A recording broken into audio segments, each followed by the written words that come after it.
Уважаемый господин Distinguished Prime Minister, dear friend, ladies and gentlemen, first of all, I would like to sincerely thank the President of the Republic of India, Draupadi Murmu, you personally, distinguished Prime Minister, and all our Indian colleagues for the warm and hospitable welcome accorded to the Russian delegation. The negotiations that we've just had with the Indian colleagues, and as well as our talk yesterday with distinguished Mr. Modi in the form of tete-a-tete at his residence, the dinner was great. I would like to thank you for this sign of attention. These talks were very useful. They were held in a constructive and a friendly atmosphere, in the spirit of the special and privileged partnership between Russia and India. I would like to point out that we and Prime Minister Modi have established a close working dialogue. In September this year, we met during the SEO summit in Tianjin. We are regularly having telephone calls. We are personally overseeing some aspects of the development of Russian-Indian cooperation, all the strategic avenues, and also we are monitoring the course of the implementation of key bilateral projects. And today, with the participation of our delegations, we have meticulously and substantively reviewed the whole range of relevant questions of the Russian-Indian multifaceted interaction. We exchanged our opinions on the relevant global and regional subjects. In the joint statement that we've adopted with Mr. Modi, we've delineated the priority objectives on the further reinforcements of our ties in the politics and security, economy, trade, and humanitarian and cultural spheres. As you saw for yourself, we have signed an impressive package of intergovernmental, interagency, and corporate agreements. Many of those agreements are intended to broaden the economic cooperation between Russia and India.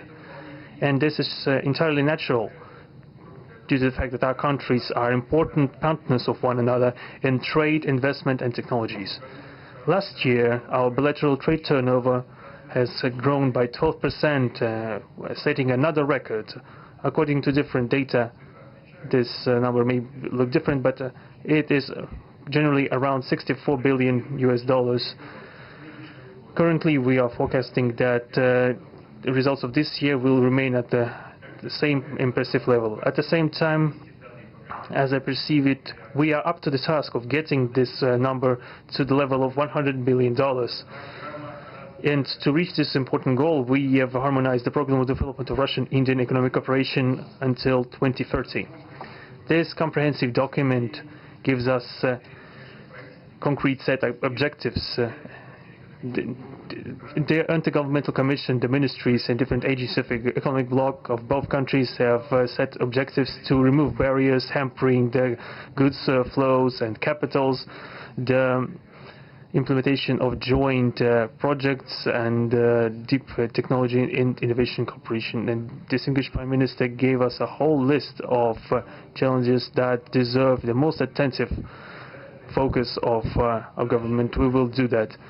The growth of Russian-Indian commercial links would be helped by the creation of a free trade zone between India and the Eurasian Economic Union. We are already conducting work on the corresponding agreement. I would like to note with satisfaction that our countries are gradually moving to the use of national currencies in mutual settlements. The share of these national currencies is already 96% in commercial deals. We have established resilient channels of credit, financial, and interbanking cooperation. Russian economic operators have broadened the sphere of use of Indian rupees, which we receive from the fulfillment of export contracts. Russian rubles are being used to provide loans for large joint projects. We are also seeing successful partnership in energy. Russia is a reliable supplier of oil, gas, coal, and everything that is required for the development of India's energy. We are ready to continue uninterrupted shipments of fuel for the fast-growing Indian economy. Of course, the bilateral interaction in energy does not limit to that. We are also conducting a flagship project to build the largest Indian nuclear power plant, Kudankulam. 2 out of 6 reactor units have been already connected to the energy network, and 4 are still under construction. Getting this nuclear power plant to full power output will give an impressive contribution to the energy requirements of India. It will help supply Indian enterprises and houses with cheap and clean energy. We presume that we could talk about the construction of small modular reactors and floating nuclear power plants, and also non-energy application of nuclear technologies, for example in medicine or agriculture. We are working with our Indian partners to build new, effective international transport logistic routes, including the projects to create an international north-south transport corridor from Russia and Belarus to the Indian Ocean coast. There are large opportunities for bilateral trade due to the broadening of the trans-Arctic transport corridor infrastructure, including its main artery, the Northern Sea Route. There are many other sectors of the economy where Russia and India have garnered positive experience. We are conducting joint initiatives in industry, machine manufacturing, digital technologies, space exploration, and other science-intensive avenues. For example, in accordance with the commercial agreement signed during the visit, there will be a large Russian-Indian pharmaceutical factory built in the Kaluga region in Russia. We will be starting the production of high-quality anti-tumor medicinal drugs using the advanced Indian technology. In their turn, the Russian enterprises will be establishing the production of industrial products in the framework of the Make in India program, which is a hallmark project of distinguished Prime Minister Modi. The prospects of the reinforcement of the interaction of Russian-Indian entrepreneurs and business circles are discussed in detail during the ongoing Business Forum in New Delhi. We are going to take part in the plenary session of this event today together with Mr. Modi. The humanitarian cooperation between Russia and India is also of a multifaceted character. Our peoples throughout centuries have been sincerely interested in the traditions, history, and spiritual values of each other. Scientific and educational contacts, exchanges from among the youth and public are also actively developing. The regular alternating festivals of Russian Indian cinema are always popular. From year to year we see the increase in tourist flows. Today, the Russian TV channel RT starting its broadcast in India. The new channel will undoubtedly help the Indian audience to better know Russia and Russians, and also to receive an objective information regarding what is going on in our country today. While discussing the key global and regional problems, we have confirmed the consonance between the positions of our countries.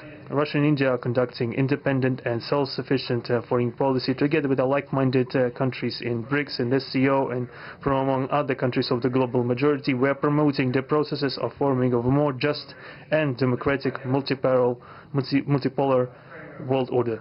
We are defending the main principles of the international law enshrined in the Charter of the UN. Among them, the right of any country for its own way of development and the preservation of their cultural civilizational identity, respect for sovereignty, careful balance of interests of all participants of the world community.